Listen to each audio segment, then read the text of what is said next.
This is Muskaan. Welcome to my channel. अगर आप इस चैनल पे न्यू हैं तो सबसे पहले चैनल को सब्सक्राइब कीजिए एंड बेल आइकन ज़रूर दबा दीजिए ताकि आपको आने वाले हर एक वीडियो की नोटिफिकेशन सबसे पहले मिल सके। जैसा कि आप सब देख रहे हैं that is MCQs of business starts. इसमें क्या है, बेसिकली ये टेस्ट सीरीज़ का 4th पार्ट है। 3 पार्ट मैंने ऑलरेडी डाल दिए हैं। कॉमर्स के ऊपर वो MCQs हैं एंड मार्केटिंग मैनेजमेंट के ऊपर मैंने सेपरेट MCQs डाले हैं। जिसकी PDF मैं आपको सुबह प्रोवाइड कर देती हूँ टेलीग्राम चैनल पे। जिसने भी अभी तक मेरा टेलीग्राम चैनल ज्वाइन नहीं किया है वो कर सकते हैं, लिंक मैं आपको डिस्क्रिप्शन बॉक्स में दे दूँगी। बेसिकली आज जो सुबह मैंने PDF प्रोवाइड की थी दैट इज़ टेस्ट सीरीज़ का पार्ट 4, वो थी बिजनेस स्टार्ट्स के ऊपर। उसके जो क्वेश्चन थे उसमें 25 क्वेश्चन, उसके आंसर जो है वो मैं इस वीडियो में डिस्कस करने वाली हूँ विद क्विक एंड शॉर्ट जो है एक्सप्लेनेशन के साथ मैं एक्सप्लेन करने जा रही हूँ। चलिए बिना किसी देरी के वीडियो स्टार्ट करते हैं। सबसे पहला क्वेश्चन क्या बोलता है दैट इज़, इसमें 2 चीज़ें दे रखी है, असर्शन है, रीजनिंग है, ठीक है। एक स्टेटमेंट है, एक उसका रीज़न दे रखा है। पहले स्टेटमेंट क्या बोल रही है कि अगर एक रीजनेबली साइज्ड सैंपल अगर हम ड्रॉन करते हैं लार्ज साइज सैंपल में से तो क्या उसमें सारे के सारे कैरेक्टरिस्टिक्स आने के चांसेस रहते हैं कि नहीं रहते? बिल्कुल रहते हैं। फॉर एग्जाम्पल अगर आपके पास सामने 1000 की पॉपुलेशन है, फाइन। 1000 की पॉपुलेशन में से अगर आपने 400 का सैंपल उठा लिया तो उसमें से आपके ज़्यादा चांसेस बन जाएंगे कि नहीं बन जाएंगे कि सारे के सारी पॉपुलेशन के फीचर्स उसमें ऐड ऑन हो जाएंगे, फाइन, उसमें ही इंक्लूड हो जाएंगे। वही अगर आपने 1000 में से सिर्फ और सिर्फ 100 का ही डाटा उठाया है तो फिर भी कहीं ना कहीं चांसेस रहेंगे कि हाँ भी सारी पॉपुलेशन कवर नहीं होगी। बट जितना ज़्यादा अगर होगा ना, जितना ज़्यादा सैंपल का साइज़ होगा उतने ज़्यादा चांसेस रहते हैं कि उसके सारे के सारे फीचर्स जो हैं पॉपुलेशन के वो सैंपल में आ जाएंगे। ये स्टेटमेंट बिल्कुल सही है। उसके बाद जो उसका रीज़न दिया हुआ है वो भी बिल्कुल सही है। ये क्या बोल रहा है दैट इज़, जो थ्योरी है ना सैम्पलिंग की, ये बेसिकली दो इंपॉर्टेंट लॉज के ऊपर बेस होती है स्टार्ट्स के। First one is law of statistical regularity and second one is law of inertia of large numbers. ये दोनों ही लॉज बेसिकली ये चीज़ बोलते हैं कि जितना ज़्यादा लार्ज हम सैंपल उठाएंगे पूरी पॉपुलेशन में से, जितना लार्ज सैंपल उठाएंगे उतने ज़्यादा चांसेस रहेंगे कि उसके सारे के सारे फीचर्स जो हैं पॉपुलेशन के वो हमारे सैंपल में इंक्लूड हो जाएंगे। एंड जितना बड़ा हम सैंपल उठाएंगे उतनी ज़्यादा एक्यूरेसी आएगी रिजल्ट में। ये बिल्कुल वही सेम रीज़न हो गया ना, सेम स्टेटमेंट है और ये 2 लॉ की वजह से ही इसने ये स्टेटमेंट दी है। इसका सही आंसर हो जाएगा ए, दैट इज़ दोनों ही सही है। आगे चलते हैं हम सेकंड क्वेश्चन पे। सेकंड क्वेश्चन क्या बोल रहा है दैट इज़, जो फॉर्मूला होता है नंबर ऑफ क्लास निकालने का according to the Sturgis rule वो क्या होता है? सिंपली इसमें फॉर्मूला बताना है। जब हम स्टर्गिस रूल को यूज़ करते हैं उसके अंदर जैसे फॉर एग्जाम्पल 100 की हमारे पास है, टोटल हमारे पास डाटा है 100 यूनिट्स का, देन वो कितने क्लासेस में डिवाइड होएगा, ठीक है ना? वो 10 में डिवाइड होगा, 15 में डिवाइड होगा, कितने क्लासेस में डिवाइड होगा, बेसिकली उस चीज़ को निकालने का फॉर्मूला कौन सा होता है? That is a, k is equal to 1 + 3.322 log n। ये उसका फॉर्मूला होता है जिसमें हम नंबर ऑफ क्लास को निकालने के लिए यूज़ करते हैं। आगे चलते हैं थर्ड क्वेश्चन पे। थर्ड क्वेश्चन क्या बोल रहा है दैट इज़, ऐसा स्केल ऑफ मेजरमेंट जिसमें ना तो कोई ऑर्डर है, ना ही उसमें डिस्टेंस है, ना ही उसमें कोई यूनिक ओरिजिन है, उसको हम क्या बोलते हैं? उसको हम क्या बोलते हैं? अब एक ऐसा स्केल है, ना तो उसमें ऑर्डर है मतलब ऑर्डिनल तो नहीं हुआ, ना ही उसमें डिस्टेंस है मतलब वो इंटरवल भी नहीं हुआ, ना ही उसमें ओरिजिन है मतलब वो रेशो भी नहीं हुआ, तो बचा कौन सा? नॉमिनल बचा। ए इसका सही आंसर होगा। नॉमिनल स्केल ऐसा स्केल होता है जिसमें सिर्फ और सिर्फ नेम्स के बेसिस पे ही हम डिफ्रेंशिएट करते हैं, हम मेजर करते हैं। बेसिकली इसमें जो है हम या नंबर्स के बेस पे होगा, बेसिकली इसमें नंबर्स को इंक्लूड करते हैं नॉमिनल स्केल में, ठीक है? नंबर्स के बेसिस पे जब हम मेजर करते हैं। बट अगर हम रैंकिंग भी कर रहे हैं उसमें नंबर्स के साथ साथ तो वो ऑर्डिनल बन जाता है। नंबर्स प्लस रैंकिंग मतलब यानी कि ऑर्डर भी कर रहे हैं, प्लस उसमें हम अगर इंटरवल को भी लेके चल रहे हैं यानी कि डिस्टेंस को भी लेके चल रहे हैं, मतलब एक जो वेरिएबल है वो दूसरे से कितना दूर है बेसिकली, उसके अंदर फिर वो इंटरवल के अंदर भी इंक्लूड जाएगा। एंड प्लस उसके अंदर अगर हम ओरिजिन भी ऐड कर देते हैं तो वो रेशो बन जाता है। बेसिकली ये क्रोनोलॉजिकल ही चलता है, सबसे पहले नॉमिनल आता है, then ordinal, then interval, then ratio. चलिए फोर्थ पे चलते हैं। फोर्थ क्वेश्चन क्या बोल रहे हैं दैट इज़, जो इनकम एंड डिमांड है उसके बीच में कोरिलेशन कैसा होता है? सिंपल सा क्वेश्चन है ये। अगर हमारी इनकम एज अ कंज्यूमर, अगर हमारी इनकम जो है वो राइज करती है तो ऑब्वियसली सी बात है हम गुड्स के लिए डिमांड भी बढ़ा देंगे, है ना? इसमें दोनों मतलब अगर बढ़ती है तो डिमांड भी बढ़ेगी, ठीक है? इनकम बढ़ती है तो, और अगर इनकम हमारी कम हो रही है तो डिमांड भी कम हम कर देंगे। मतलब ये एक ही डायरेक्शन में जा रही हैं दोनों चीज़ें। इसमें जो रिलेशनशिप है वो कैसा होगा? पॉजिटिव रिलेशनशिप होगा। बी इसका सही आंसर हो जाएगा। चलिए फिफ्थ पे चलते हैं।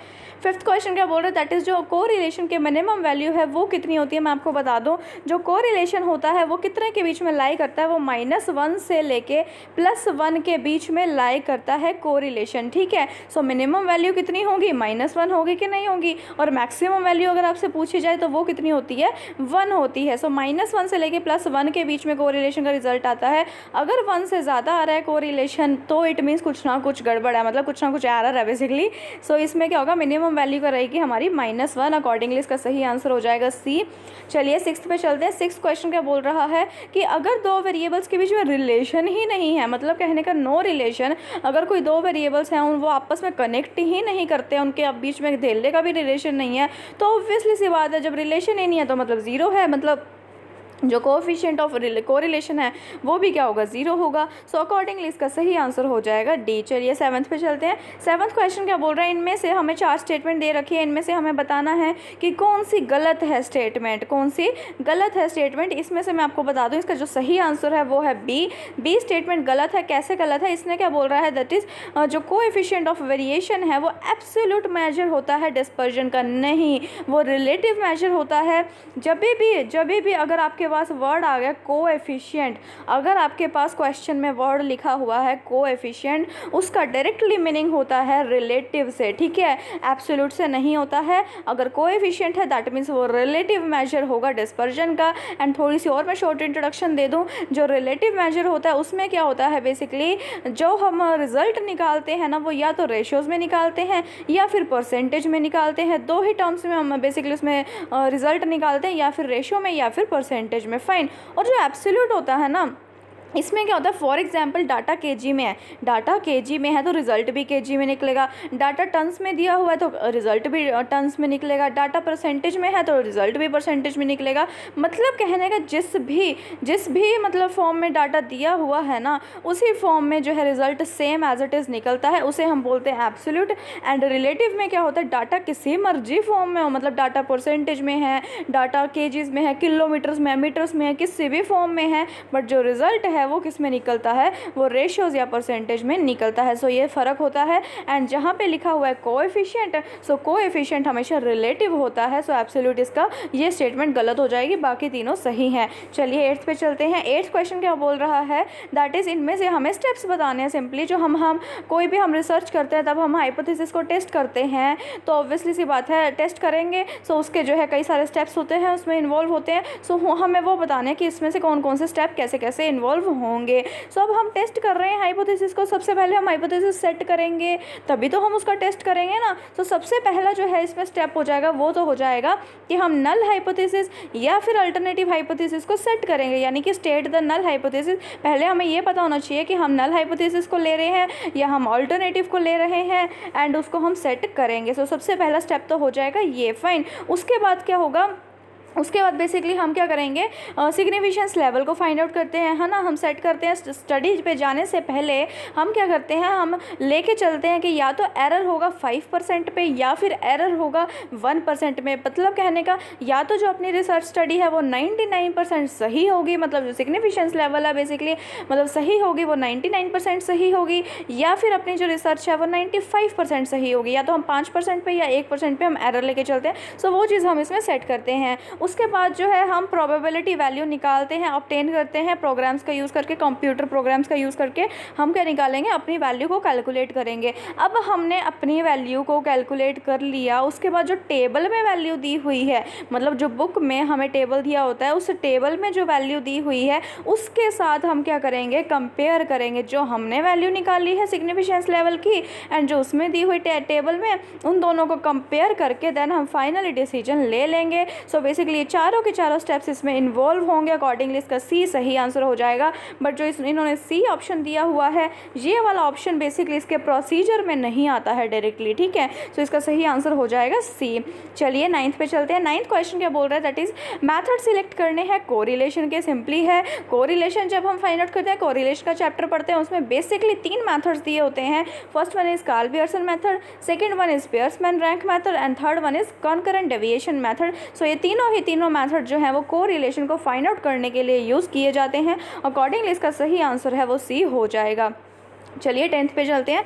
10th क्वेश्चन क्या बोल रहा है, दैट इज़ ऐसा सेट ऑफ डाटा जिसको हम डिस्टिंग्विश करते हैं, डिफरेंस करते हैं, उसके बीच में वेरिएट करते हैं दूसरे सेट ऑफ डाटा से, तो हम किस किस का यूज़ कर सकते हैं बेसिकली। सो हम कौन कौन से ऐसे हमारे मतलब चीज़ें हैं हम जिसका यूज़ कर सकते हैं, कौन कौन से ऐसे मेजर्स हैं जिनका हम यूज़ कर सकते हैं। सो हम सेंट्रल वैल्यू की हेल्प से भी एक सेट को, एक डाटा जो है हमारे पास एक डाटा दिया हुआ है, एक सेट दिया हुआ है डाटे का, उसको हम दूसरे डाटे के सेट के साथ जो है कंपेयर कर सकते हैं, डिफरेंस कर सकते हैं, डिस्टिंग्विश कर सकते हैं, है ना, डेफिनेटली कर सकते हैं। सेंट्रल वैल्यू का भी यूज़ करके हम डिस्पर्शन को भी उसमें पढ़ते हैं, उसका भी हम यूज़ करते हैं, स्क्यूनेस का, कुर्टोसिस का, हम सभी का ही बेसिकली इसमें यूज़ करते हैं। सो अकॉर्डिंगली इसका जो है सी सही आंसर हो जाएगा। चलिए आगे चलते हैं 11th पे। 11th क्वेश्चन क्या बोल रहा है, दैट इज़ जो क्यूमुलेटिव फ्रीक्वेंसी डिस्ट्रीब्यूशन होती है उसको हम ग्राफिकली भी प्रेजेंट करते हैं, एंड जब हम उसका ग्राफ बनाते हैं, सो उस ग्राफ को हम क्या बोलते हैं, उस ग्राफ को हम बोलते हैं ऑगिव। सो ऑगिव कर्व होता है, ऑगिव ग्राफ होता है, जिसके थ्रू हम क्यूमुलेटिव फ्रीक्वेंसी डिस्ट्रीब्यूशन को रिप्रेजेंट करते हैं। फाइन। सो जो क्यूमुलेटिव होती है ना, क्यूमुलेटिव का बेसिक मतलब होता है ऐड ऑन करना। फॉर एग्जाम्पल हमारे पास जो फर्स्ट दी हुई है, हमारे पास सेकंड दी हुई है, सेकंड जब हम निकालेंगे तो फर्स्ट को ऐड करेंगे, जब हम थर्ड निकालेंगे तब हम उसमें थर्ड में सेकंड भी ऐड करेंगे, फर्स्ट भी ऐड करेंगे, फोर्थ निकालेंगे तो थर्ड सेकंड फर्स्ट सारी ऐड हो जाएंगी। इसको हम बोलते हैं क्यूमुलेटिव। ठीक है। सो क्यूमुलेटिव फ्रीक्वेंसी डिस्ट्रीब्यूशन को हम ऑगिव ग्राफ की हेल्प से भी रिप्रेजेंट कर सकते हैं। चलिए 12th क्वेश्चन पे चलते हैं। ये सॉरी रिपीट हो गया, ये कॉमर्स में भी मैंने ये क्वेश्चन दिया था। ठीक है, तो चलिए फिर से एक्सप्लेन कर देते हैं इसको। इसमें इन्होंने क्या बोला है, दैट इज़ इनमें से बताना है हमने कि नॉन पैरामीट्रिक टेस्ट कौन सा है। नॉन पैरामीट्रिक जिसमें हम कोई भी अजम्पशन प्रेमिसेस सेट नहीं करके चलते पहले से ही, है ना। सो इसमें क्या होगा, जो मैन विटने यू टेस्ट है, क्रुस्कल वैलिस टेस्ट है एंड काई स्क्वायर है, ये तीनों नॉन पैरामीट्रिक टेस्ट है। उसके अलावा जो एफ टेस्ट है और टी टेस्ट है, ये दोनों क्या है, ये पैरामीट्रिक टेस्ट के अंदर आते हैं। सो अकॉर्डिंगली इसका सही आंसर हो जाएगा ए। चलिए 13th पे चलते हैं। 13th क्वेश्चन क्या बोल रहा है, इसमें दो स्टेटमेंट दे रखी है, बतानी है कि कौन सी सही है कौन सी गलत है। जो पहली स्टेटमेंट है वो क्या कह रही है कि जो अर्थमेटिक मीन होता है वो ऑल पर्पस एवरेज होता है। बिल्कुल होता है। नॉर्मली हम जब एवरेज की बात करते हैं ना तो हमारा मतलब अर्थमेटिक मीन से ही होता है। फाइन। वैसे तो जो अगर हम बात करें सेंट्रल टेंडेंसी में, सो उसमें जो है अर्थमेटिक मीन भी आता है, मीन के अंदर जियोमेट्रिक मीन भी आता है एंड हार्मोनिक मीन भी आता है। तीनों ही टाइप के उसमें मीन आ जाते हैं सबसे। बट अगर हम सेंट्रल टेंडेंसी की बात करते हैं नॉर्मली, तो हम बेसिकली जो हमारा बेसिक मीनिंग होता है वो अर्थमेटिक मीन से ही होता है, and arithmetic mean basically all purpose average में ही आ जाता है। मतलब इसको हम किसी भी पर्पस में बेसिकली यूज़ कर सकते हैं। सो ये बिल्कुल स्टेटमेंट सही है। ठीक है, मतलब इसको ओवरऑल हम जर्नलाइज करके चलते हैं। ठीक है, कि हाँ भाई ये वाला एवरेज होता है अर्थमेटिक मीन जब हम मीन की बात करते हैं। आगे हम चलते हैं सेकेंड स्टेटमेंट पे। वो क्या बोल रही है, दैट इज़ मीडियन और मोड क्या है, वो पोजिशनल एवरेज है। बिल्कुल सही बोल रही है।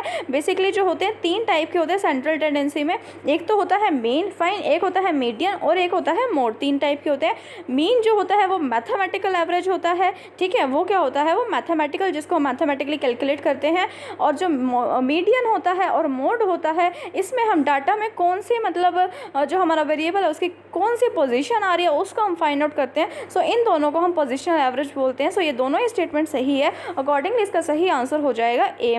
चलिए 14th पे चलते हैं। 14th क्वेश्चन क्या बोल रहा है कि इनमें से कौन सा सेकेंडरी डाटा का सोर्स नहीं है। नहीं पूछा है, मतलब सेकेंडरी डाटा का मतलब कौन सा है, मतलब जो प्राइमरी है वो हमें बताना है, जो सेकेंडरी नहीं होगा मतलब वो प्राइमरी होगा ऑब्वियसली, है ना। सो इसमें क्या बताना है हमें, जो इंटरव्यू लेते हैं हम पर्सनली जाके ले रहे हैं किसी भी बंदे से, उसको क्वेश्चनरी भेज रहे हैं या उसको ऑब्जर्व कर रहे हैं फर्स्ट टाइम के लिए। सो ये तीनों प्राइमरी में आ जाते हैं। ये तीनों में से जो है वो ये सेकेंडरी के सोर्सेज नहीं है, तीनों प्राइमरी के सोर्सेज हैं। सो अकॉर्डिंगली इसका जो सही आंसर हो जाएगा वो ए, बी एंड सी हो जाएगा, क्योंकि ये तीनों प्राइमरी के हैं, सेकेंडरी के नहीं है। और हमें भी यही बताना था क्वेश्चन में कि कौन से सेकेंडरी के नहीं है। ठीक है, आगे हम चलते हैं 15th पे। 15th क्वेश्चन क्या बोल रहा है, जब हम एसोसिएशन को बेसिकली सिग्निफिकेंस ऑफ एसोसिएशन को टेस्ट करते हैं तब हम कौन सा टेस्ट यूज़ करते हैं। सो वो चीज़ बतानी है। तो इसके लिए इसका सही आंसर फर्स्ट ऑफ ऑल तो सी होगा, that is chi square test. Chi square मैं आपको बता दूं, काई स्क्वायर का दूसरा नाम ही एसोसिएशन होता है। ठीक है, जिसको हम बेसिकली कोएफिशिएंट ऑफ एसोसिएशन उसको हम बोलते हैं। इसमें हम क्या देखते हैं कि एक एसोसिएशन है, एक एसोसिएशन में कई सारे वेरिएबल्स हैं। ठीक है, कई सारे डिपेंडेंट इंडिपेंडेंट वेरिएबल्स हैं, सो वो बेसिकली क्या कर रहे हैं, वो एक दूसरे से कितना रिलेट कर रहे हैं। मतलब वेरिएबल्स का यहाँ पे बेसिकली इंडिपेंडेंट डिपेंडेंट की बात नहीं हो रही, यहाँ पे बेसिकली ये चीज़ की जाएगी कि हाँ भी एक वेरिएबल जो है वो दूसरे पे कितना डिपेंडेंट है, मतलब ये इस पे डिपेंडेंट है या ये अपना अलग ही है, ठीक है, इंडिपेंडेंट है, ठीक है, या फिर ये इस पे डिपेंडेंट है, इस पे भी डिपेंडेंट है। मतलब कहने का एक वेरिएबल आपस में डिपेंडेंसी कितनी है, ठीक है, और या फिर कितने डिपेंडेंट वो नहीं है, ठीक है। सो ये चीज़ हम फाइंड आउट करते हैं एक एसोसिएशन में जितने भी वेरिएबल्स होंगे। सो इसके लिए हम बेसिकली काई स्क्वायर का टेस्ट करते हैं, भी आपस में जितने भी वेरिएबल्स हैं वो कितने रिलेट करते हैं। कहने का मतलब जो इन कंक्लूजन हम ये बोल सकते हैं कि एक एसोसिएशन में जितने भी वेरिएबल्स हैं वो आपस में कितने रिलेट करते हैं। जितने ज़्यादा वो रिलेट करेंगे, जितने ज़्यादा वो एक दूसरे के ऊपर डिपेंड होंगे, उतना ज़्यादा मतलब वहाँ पे वो चीज़ रहेगी, ठीक है, मतलब उतना ज़्यादा उनके बीच में डिपेंडेंसी रहेगी, ठीक है। जितना ज़्यादा वो रिलेट करेंगे, जितना कम वो रिलेट करेंगे, उतनी कम डिपेंडेंसी रहेगी। एंड कितना रिलेट करते हैं उसके लिए हम काई स्क्वायर का यूज़ करते हैं। सो बेसिकली इसका सही आंसर हो जाएगा सी। आगे चलते हैं 16th क्वेश्चन पे। 16th क्वेश्चन क्या बोल रहा है, जो नॉर्मल डिस्ट्रीब्यूशन होती है, ठीक है, जो नॉर्मल डिस्ट्रीब्यूशन होती है उसके अंदर जो टोटल एरिया होता है वो कितना होता है अगर जो एवरेज वैल्यू है वो -1 से लेके -1.96 से लेके +1.96 तक है। अगर जो एवरेज वैल्यू है वो लाई कर रही है -1.96 से लेके +1.96 तक, सो जो टोटल एरिया रहेगा नॉर्मल डिस्ट्रीब्यूशन के अंदर वो कितना रहेगा, 95%। अकॉर्डिंगली इसका सही आंसर हो जाएगा 95%। बी इसका सही आंसर हो जाएगा।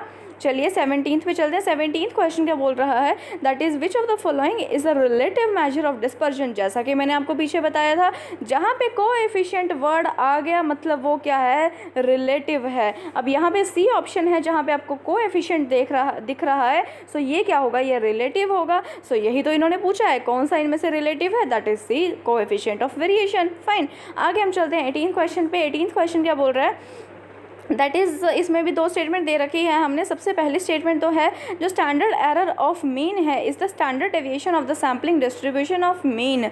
इसमें क्या बोल रहा है, इसने एक स्टेटमेंट दी है कि स्टैंडर्ड एरर ऑफ मीन का मतलब क्या होता है, हमें ये चीज़ बतानी है, ठीक है। क्या इसका मतलब होता है, जब हम पूरी की पूरी जो सैम्पलिंग डिस्ट्रीब्यूशन ऑफ मीन होती है उसका जब हम स्टैंडर्ड डेविएशन निकालते हैं तो उसको क्या हम स्टैंडर्ड एरर ऑफ मीन बोलते हैं।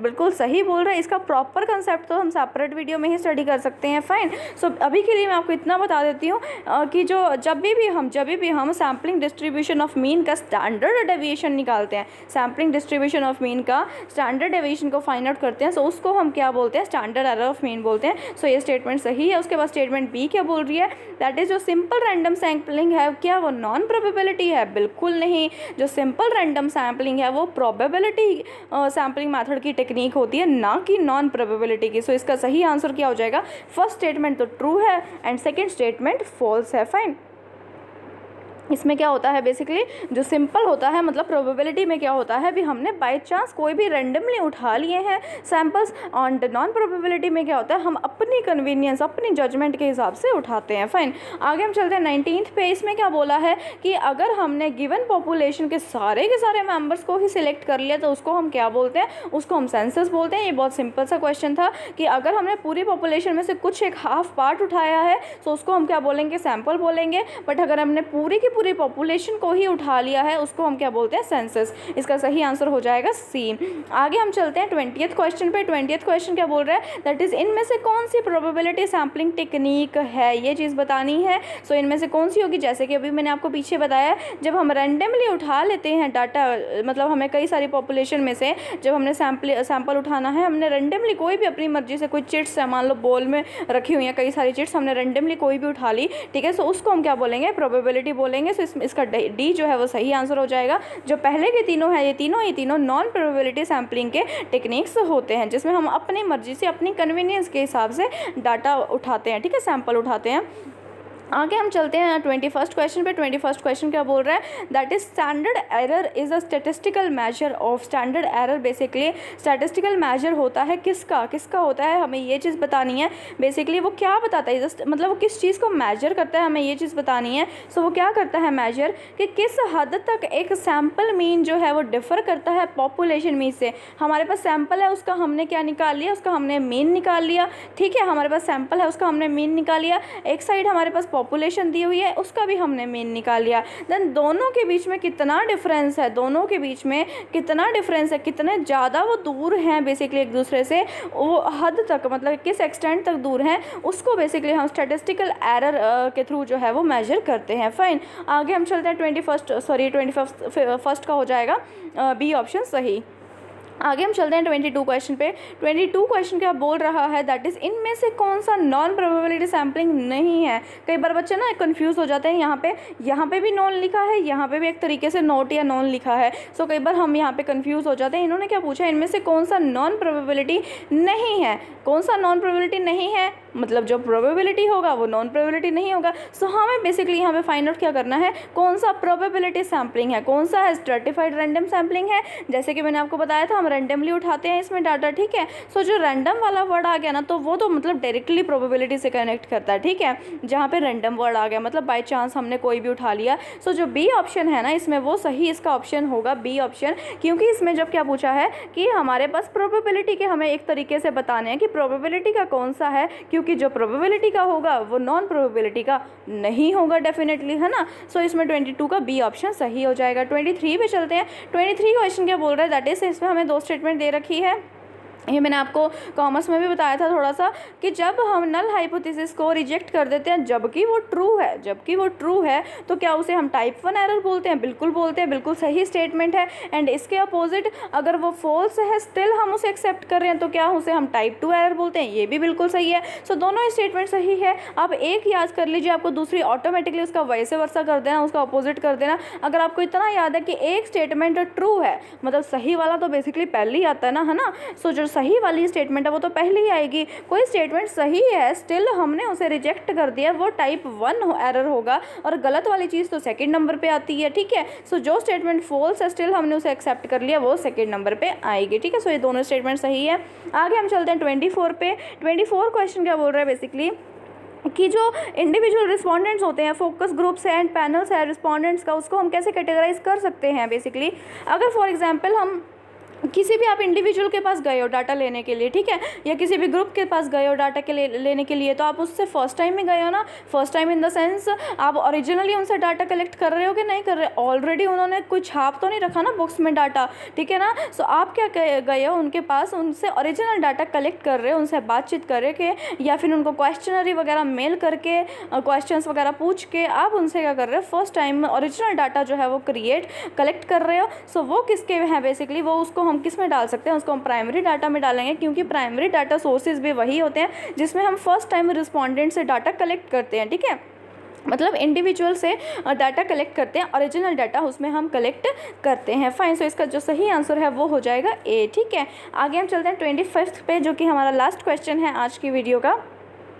ये क्वेश्चन क्या बोल रहा है बेसिकली कि ऐसा मेथड जिसमें हम इन्फ्लेशन रेट को एंटिसिपेट कर रहे हैं, ये यूज़ किया जाता है एग्जामिन करने के लिए कि कंट्री में कितना इन्फ्लेशन रेट हो सकता है, अनएम्प्लॉयमेंट रेट हो सकता है, कैपेसिटी यूटिलाइजेशन क्या रहेगी, मतलब प्रोडक्शन कैपेसिटी क्या रहेगी एक तरीके से, ठीक है। सो वो सब चीज़ें हमें एस्टिमेट करनी है, हमें एग्जामिन करनी है फ्यूचर के लिए। तो ऑटोमेटिकली सी बात है, इसका सीधा आंसर यही हो जाएगा कि फोरकास्टिंग का मतलब क्या होता है कि हम फ्यूचर को फोरकास्ट कर रहे हैं, राइट। हम अभी प्रेजेंट में हम कोई ना कोई चीज़ फ्यूचर के बारे में फोरकास्ट कर रहे हैं। सो फोरकास्ट का मतलब ही ये होता है कि फ्यूचर के बारे में प्रोडिक्शन करना, ठीक है, एस्टिमेशन करना। और सही मतलब इसका जो बेसिकली आंसर है वो क्वेश्चन में ही छुपा हुआ है। फोरकास्ट का मतलब फ्यूचर के बारे में एस्टिमेशन करना और या एंटिसिपेशन करना, और इन्होंने भी ये चीज़ बोल दी है कि एंटिसिपेट करना फ्यूचर के बारे में कि कितनी महंगाई आ सकती है, कितनी अनएम्प्लॉयमेंट रेट आ सकती है, ये सब चीज़ें हमें करनी है, तो हम फोरकास्टिंग टेक्निक का यूज़ करेंगे। इसका सही आंसर हो जाएगा सी। सो ये थे हमारे 25 क्वेश्चन जो आज के मैंने आपको एक्सप्लेन कर दिए शॉर्ट में एंड क्विकली मैंने आपको एक्सप्लेन कर दिए हैं। और इसकी जो PDF है वो मैंने आपको सुबह प्रोवाइड करवा दी थी। कल आपको मैं एक और टेस्ट की जो हमारा पार्ट 5 होगा बेसिकली उसकी भी आपको PDF मिल जाएगी। अगर आपको मेरे लेक्चर पसंद आए तो प्लीज़ इसको लाइक कीजिए, शेयर कीजिए, सब्सक्राइब कीजिए मेरा चैनल, और उसके अलावा जो है टेलीग्राम चैनल को ज्वाइन कर लीजिए जिसने नहीं किया है। और उसके अलावा जिसने अभी तक रिविज़न वीडियोज़ नहीं देखी हैं वो जाके ज़रूर देख लीजिए। जो कॉमर्स कॉमर्स के हैं ऑलरेडी मैंने जो 5 यूनिट्स हैं उनके रिवीजन, उनके कंप्लीट सिलेबस की रिवीजन जो है वो मैंने ऑलरेडी आपको करवा दी है। जो यूजीसी नेट की कॉमर्स की प्लेलिस्ट की लिंक है वो मैं आपको डिस्क्रिप्शन बॉक्स में दे दूँगी। उसमें मैंने business environment and international business, marketing management, business economics, banking and financial institutions and business finance, इन सभी की रिवीजन मैंने उसमें करवाई है। 5 यूनिट की रिवीजन मैंने उसमें ऑलरेडी करवा दी है। प्लेलिस्ट का लिंक आपको मैं दे दूँगी डिस्क्रिप्शन बॉक्स में, आप जाके देख सकें। जिसने भी नहीं देखी है, बहुत ज़्यादा बढ़िया रहेगी आपके लिए ये वीडियो। फुल सिलेबस की आपकी एक क्विक रिवीजन हो जाएगी कुछ टाइम में, लास्ट मोमेंट में। सो उसके लिए बहुत ज़्यादा बढ़िया रहेगी। So thank you so much.